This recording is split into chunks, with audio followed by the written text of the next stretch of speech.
Good morning friend, good morning. आप लोग को बोर्ड यात्रा पर दूसरा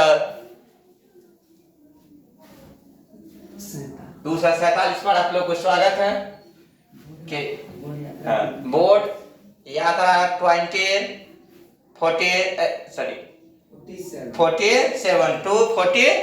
पर आप लोग को स्वागत है। चलिए, कल हम लोग पढ़े थे इतिहास के क्लास 10 के पहला चैप्टर का नाम था यूरोप में राष्ट्रवाद। कल हम लोग कंप्लीट कर चुके और उसको जो सारांश पाठ के मिलेगा उसके बारे में आज हम बात करेंगे। पाठ के सारांश, जिसको कहिए नोट, है कि नहीं? नोट बनाना है और यहां से जो क्वेश्चन आंसर पाठ के हैं वो समझिए कि क्वेश्चन आंसर के रूप में अभी कार्य होगा। क्वेश्चन आंसर तो बाद में कराएंगे, लेकिन पाठ को जो सारांश है, पूरे सार निचोड़, उसके बारे में हम शॉर्टकट में अभी पाठ के बारे में बात करेंगे। आप लोग को मालूम है कि यूरोप में राष्ट्रवाद पहला चैप्टर है कि नहीं? तो राष्ट्रवाद क्या होता है आप लोगों को पता है। जब पढ़ा है चैप्टर तो उसमें राष्ट्रवाद के बारे में पहले ही बात कर चुके हैं। तो राष्ट्रवाद क्या होता है? राष्ट्रवाद आधुनिक युग की राजनीतिक चेतना का परिणाम है, जो एक विशेष भौगोलिक, सांस्कृतिक एवं सामाजिक परिवेश में विकसित होती है। और यूरोप में राष्ट्रवादी चेतना की शुरुआत फ्रांस से होती है। यही क्या है? राष्ट्रवाद। क्वेश्चन पूछता है बार बार, राष्ट्रवाद क्या है बताइए। राष्ट्रवाद से आप क्या समझते हैं? तो क्या कहिएगा? राष्ट्रवाद आधुनिक युग की राजनीतिक चेतना का परिणाम है, जो एक विशेष भौगोलिक, सांस्कृतिक एवं सामाजिक परिवेश में विकसित होती है। तो उसे क्या कहते हैं? राष्ट्रवाद।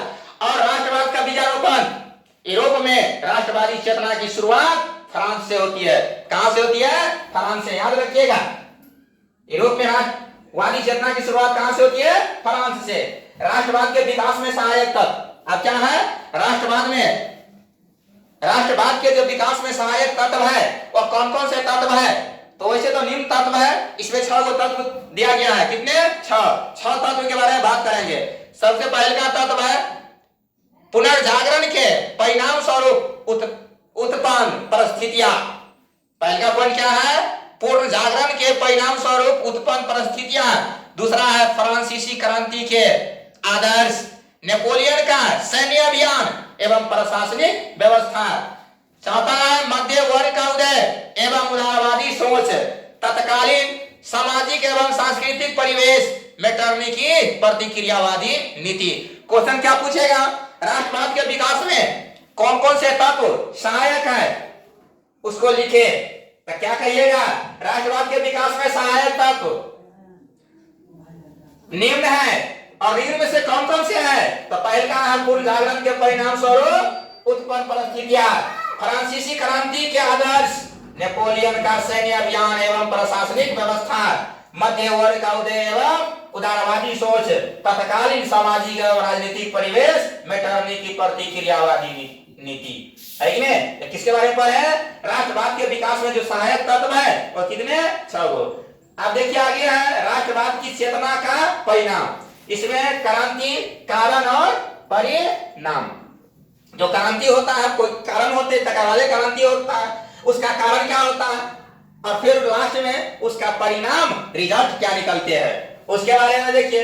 1830 की जुलाई क्रांति को 1830 भी कहते हैं। 1830 की क्रांति को क्या कहते हैं? जुलाई क्रांति। तो जुलाई क्रांति के कारण क्या थे?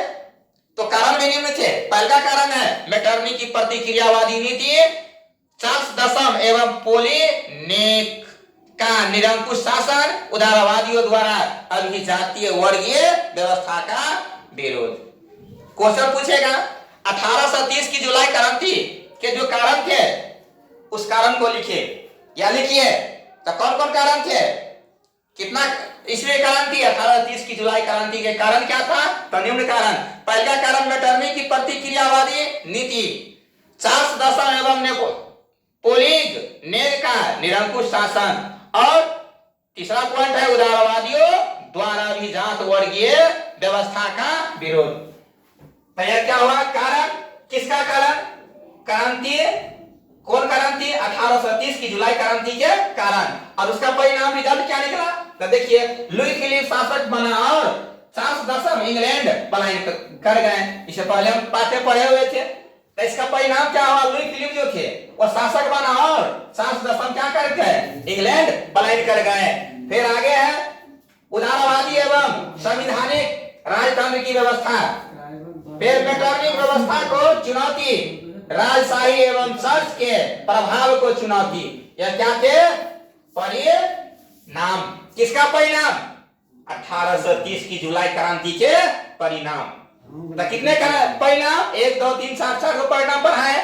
पहला क्या? लुई फिलिप शासक बना और चार्ल्स दसम इंग्लैंड पलायन कर गए। उदारवादी एवं संवैधानिक राजतंत्र की स्थापना हुआ। मेटरनिक व्यवस्था को चुनौती और राजशाही एवं चर्च के प्रभाव को चुनौती। अगले का है यह 1830 की क्रांति की जुलाई क्रांति के क्या पर है? कारण और परिणाम। अब हम लोग पढ़ेंगे 1848 की क्रांति के कारण क्या था। तो इसके विभिन्न कारण। पहला कारण क्या है? लुई फिलिप की कमजोरी एवं उदारवादी नीति। लुई फिलिप जो शासक थे तो उस शासक में कमजोरी और उदारवादी नीति थे। असफल वैदेशिक नीति और भूखमरी एवं बेरोजगारी। तो लुई फिलिप जो थे उस समय में क्या हुआ? अधिक बेरोजगारी हुआ, अधिक भूखमरी हुआ, सही है। इसलिए 1847 में क्या हो गया? क्रांति। अब उस क्रांति का परिणाम, तो जो क्रांति हुआ था उसको तो कुछ परिणाम निकलेगा ना, अच्छा निकलेगा बुरा निकलेगा, लेकिन परिणाम तो निकलेगा। जो कारण है तो परिणाम भी निकलेगा। तो उसका परिणाम क्या? देखिए, पुरातन व्यवस्था का अंत हो गया। पुरातन व्यवस्था जो थी उसका क्या हुआ? अंत। और द्वितीय गणराज्य की स्थापना। दूसरा पॉइंट है नेपोलियन थर्ड यानी कि तीसरा फ्रांस का क्या बना? सम्राट। इटली एवं जर्मनी के एकीकरण की प्रक्रियाओं का प्रारंभ हुआ। यह 1848 की जो क्रांति हुई थी उसके परिणाम और कारण है ना। अब इटली का एकीकरण, इटली का एकीकरण, इटली का एकीकरण का जो बाधक तत्व थे, बाधा डालने वाले थे, उसके बारे में भी क्या करेंगे? चर्चा। किसके एकीकरण? इटली का एकीकरण। एक था इटली का, एक जर्मनी का एकीकरण के बारे में बताए थे। तो इटली का एकीकरण के बारे में हम क्या करेंगे? बात। तो इटली के एकीकरण में जो बाधा डालने वाले तत्व थे वह कौन कौन थे? तो विषम भौगोलिक परिस्थिति, पहले का याद रखिएगा, विषम भौगोलिक परिस्थिति। पड़ोसी देशों का हस्तक्षेप, तो पड़ोसी देश कौन कौन थे? ऑस्ट्रिया और फ्रांस क्या किया? इटली के एकीकरण में हस्तक्षेप किया, यानी कि बाधा डाल दिए। तीसरा पॉइंट, पोप का प्रभाव, पोप का प्रभाव। अब एकीकरण के यह क्या था? बाधक तत्व और एकीकरण में सहायक तत्व। कौन सा एकीकरण के बारे में बात कर रहे हैं? इटली के एकीकरण, याद रखिएगा। इटली के एकीकरण में सहायक तत्व कौन कौन थे? तो इसमें भी सहायक तत्व निम्न है। राष्ट्रवादी विचारधारा का प्रभाव, फ्रांस की घटनाओं का प्रभाव, नेपोलियन का सैन्य अभियान, मेटरनी की प्रतिक्रियावादी सोच एवं नागरिक आंदोलन, मेजनी काउंट काउर और गैरीबाल्डी का योगदान। इटली के एकीकरण में किन किन व्यक्ति का योगदान था? तो मेजनी काउंट काउर और गैरीबाल्डी के योगदान। अब देखिए एकीकरण की प्रक्रिया। तो मेजनी का योगदान, जब इटली का एकीकरण हुआ तो उसमें किस सबको योगदान था? किस सबको योगदान था? तो मेजनी का योगदान देखिए। तो मेजनी क्या क्या? यंग इटली की स्थापना की। मेजनी क्या क्या? यंग इटली की स्थापना। यंग इटली की स्थापना 1831 ईस्वी में। 1831 ईस्वी में यंग इटली की स्थापना किसने की? तो मेजनी, है कि नहीं? फिर यंग यूरोप की स्थापना 1834 में। यंग यूरोप की स्थापना कब हुआ था? 1834। फिर 1848 की क्रांति के बाद पुनः वापसी एवं जनवादी आंदोलन की शुरुआत। ऑस्ट्रिया द्वारा सरडिनिया पिडमाउंट के शासक एलबर्ट के पराजय के बाद पुनः पलायन किए। यह किसका योगदान था? मेजनी का योगदान। किस चीज में? इटली के एकीकरण में। तो मेजनी क्या किए? यंग इटली की स्थापना किए। तो कब किए? 1831 में। 1831 में। फिर यंग यूरोप की स्थापना कब? 1834 में। 1848 की क्रांति के बाद पुनः वापसी और जनवादी आंदोलन की शुरुआत। ऑस्ट्रिया के द्वारा सरडिनिया पिडमाउंट के शासक एल्बर्ट की पराजय के बाद पुनः क्या किए? पलायन कर गए। किसका योगदान था ये? मेजनी का योगदान। किसके एकीकरण में? इटली के एकीकरण में। अब देखिए काउंट काबूर का योगदान क्या है? काउंट काबूर का योगदान इटली के एकीकरण में कैसे अपन योगदान दिए? तो विक्टर इमैनुअल का क्या बना? प्रधानमंत्री। फिर 1853 और 54 के क्रीमिया का युद्ध, क्रीमिया का युद्ध कब हुआ था? 1853 और 54 के क्रीमिया युद्ध में फ्रांस का कूटनीतिक रूप से सहयोग। फिर नीस और सेवाएं को नेपोलियन थर्ड को देने का क्या क्या था? वादा क्या था? जब हम लोग पाठ पढ़े तो उसमें विशेष चर्चा किए। नीस और सेवाएं को क्या किए? नेपोलियन थर्ड को देने का वादा किया था। 1859 और 60 में लोम्बार्डी पर अधिकार, लेकिन फ्रांस के विरोध के कारण वेनेशिया ऑस्ट्रेलिया के ही कब्जे में है कि नहीं? वेनेशिया जो है वो किसके कब्जे में? ऑस्ट्रेलिया के ही कब्जे में। तो लोम्बार्डी पर अधिकार कब? 1859 और 60 में। फ्रांस के विरोध के कारण वेनेशिया ऑस्ट्रेलिया के ही कब्जे में। और 1860 और 61 में परमा, मोडेना और टस्कनी पर क्या के अधिकार कर लिए? कब? 1860 और 61 में परमा पर, मोडेना पर, टस्किन पर क्या के अधिकार? आप यह किसका योगदान था? काउंट काबूर को। अब देखिए गैरीवाल्डी का योगदान क्या है? गैरीवाल्डी का योगदान पेशे से नाविक थे। गैरीवाल्डी पेशे से क्या थे? नाविक। पेशे से क्या थे? नाविक थे। और मेजनी के विचारों का समर्थन आगे चलकर काबूर के प्रभाव में संवैधानिक राजतंत्र का पत्थर बन गए। कौन? गैरीवाल्डी। गैरीवाल्डी पेशे से नाविक थे और मेजनी के विचार का समर्थक आगे चलकर काबूर के प्रभाव में संवैधानिक राजतंत्र का पत्थर बन गए।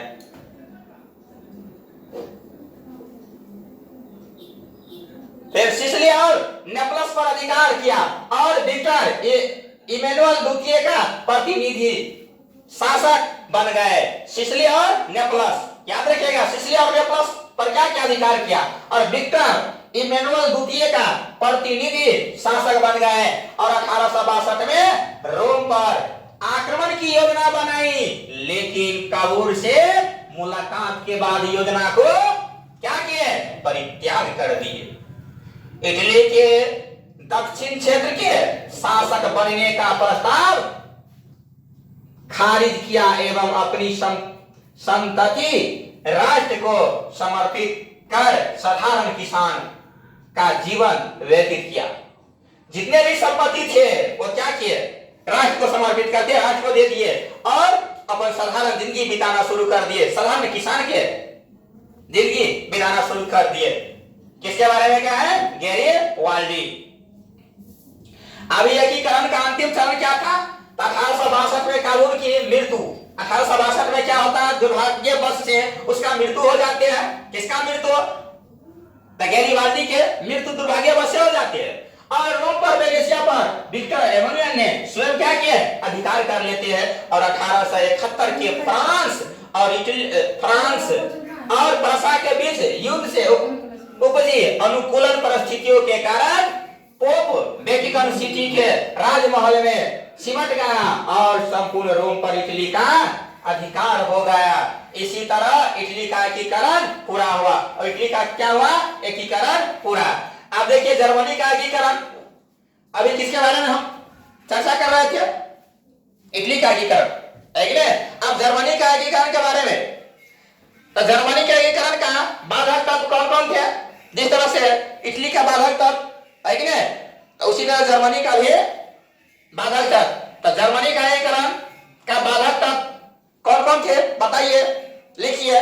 तो निम्न बाधक तत्व थे। भौगोलिक रूप से लगभग 300 इकाइयों में विभाजित था।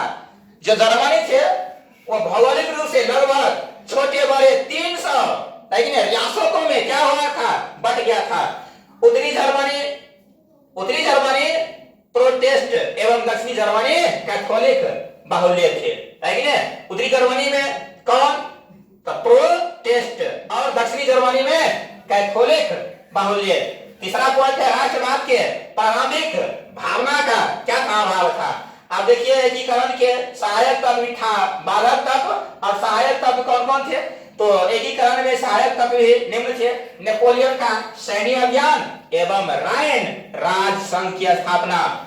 फिर है बुद्धिजीवियों तथा हिगेलो काउंट हम्बोल्ट आदि की राष्ट्रवादी विचारधारा का प्रभाव। शिक्षक छात्र संगठन, भूषण और सेप्ट मैकर्निक का दमनकारी कानून, कार्लवाद एवं व्यापारियों की संस्था जालवेरिन का योगदान। विलियम एवं बिस्मार्क का क्या था? अभिभाज्य थे।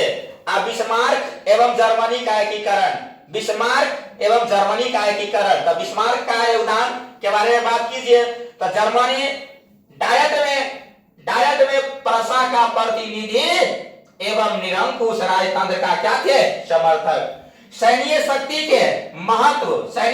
के महत्व को समझते हुए लोह एवं रक्त की नीति को क्या अवलंबन। किसने? बिस्मार्क। ऑब्जेक्टिव ही यहां से पैराग्राफ को देता है, लोह एवं रक्त की नीति का अवलंबन किसने किया? तो बिस्मार्क ने किया। अगेन 1864 में ऑस्ट्रिया के साथ मिलकर डेनमार्क को क्या किए? पराजित कर दिया। कब? 1864 में ऑस्ट्रिया के साथ मिल गए और डेनमार्क को क्या किए? हरा दिए, पराजित कर दिए। अब है सलेस बिग पर जर्मन अधिकार एवं जर्मन बाहुल्य होलस्टीन पर ऑस्ट्रिया का प्रभुत्व माना, यह उसकी कूटनीतिक चाल रही। होलस्टीन की जर्मन आबादी को भड़काकर ऑस्ट्रेलिया के विरोध युद्ध के माहौल का निर्माण किया और 1866 के सेडोवा के युद्ध में ऑस्ट्रेलिया के पराजय किस युद्ध में? सेडोवा के युद्ध में। कब? 1866 में। और प्रशा से ऑस्ट्रेलिया का प्रभुत्व समाप्त हो गए। प्रशा से ऑस्ट्रेलिया का प्रभुत्व क्या हुआ? समाप्त। दक्षिण जर्मन राज्यों में हस्तक्षेप एवं स्पेन की राजगद्दी के सवाल पर फ्रांस से युद्ध के माहौल का क्या किए? निर्माण किए। नेपोलियन थर्ड अनेक तीसरा 19 जून 1870 को प्रशा पर आक्रमण, लेकिन सेडान के युद्ध में फ्रांस के पराजय हो गया। सेडान के युद्ध में किसके पराजय? सेडान के युद्ध में फ्रांस के पराजय हुआ। और नेपोलियन थर्ड के द्वारा 19 जून 1870 को प्रशा पर क्या किए थे? आक्रमण किए थे। और सेडान के युद्ध में फ्रांस की क्या हो गए? पराजय हो गए। और 18 मई 1871 को फ्रांस के साथ फ्रैंकफर्ट की संधि के बाद जर्मनी के एकीकरण का कार्य पूरा हुआ। तो देखिए क्वेश्चन पूछेगा, फ्रैंकफर्ट की संधि कब हुआ? 18 मई 1871 को। फ्रांस के साथ कौन सा संधि? फ्रैंकफर्ट की संधि। और फ्रैंकफर्ट की संधि के साथ क्या हुआ? जर्मनी का एकीकरण का कार्य पूरा हो गया। और अन्य देश में राष्ट्रीय आंदोलन, यूनान के बारे में पढ़ाए थे। तो देखिए तुर्की प्रभुत्व के विरुद्ध राष्ट्रवादी भावनाओं के उदय एवं इंग्लैंड, फ्रांस एवं रूस के सहयोग से 1832 में यूनान का क्या? स्वतंत्र राष्ट्र के रूप में उदय हुआ। अनेक यूनान स्वतंत्र राष्ट्र के रूप में कब उदय हुआ? 1832 में। कितना ईस्वी में? 32 में। एड्रियानोपुल की संधि 1829 में। एड्रियानोपुल की संधि कब हुआ था? 1829 में। हंगरी ऑस्ट्रिया के प्रभाव के विरुद्ध कोसुत और फ्रांसीसी डिस्क नामक क्रांतिकारियों के द्वारा लोकतांत्रिक आंदोलन 1846 को ऑस्ट्रेलिया की सरकार के द्वारा हंगरी में स्वतंत्र मंत्री परिषद की मांग को क्या किए? स्वीकार। प्रतिनिधि सभा का राजधानी बुडापेस्ट में प्रति वर्ष सम्मेलन को मान्यता एवं हंगरी के राष्ट्रवादी अस्मिता को महत्व दिया। तो हंगरी की राजधानी बुडापेस्ट, याद रखिएगा, हंगरी की राजधानी बुडापेस्ट।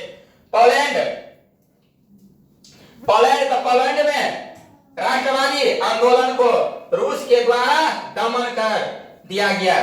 तो पोलैंड में राष्ट्रवादी आंदोलन को रूस के द्वारा क्या किया, दमन कर दिया गया, यानी कि हरा दिया गया।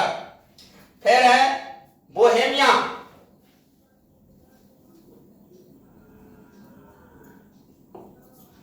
बोहेमिया, तो बोहेमिया में राष्ट्रवादी आंदोलन को ऑस्ट्रिया के द्वारा दमन कर दिया गया।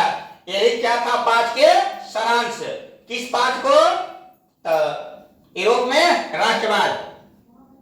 तो मैं आशा करता हूं कि आप लोग को यह पाठ के निचोड़ आप लोग को समझ में आए होंगे। चलिए अब नेक्स्ट रोज हम क्या करेंगे, जो क्वेश्चन आंसर है उसको लेकर आएंगे। चलिए आज के लिए क्लास यही ज्वाइन होता है। जय हिंद, जय भारत।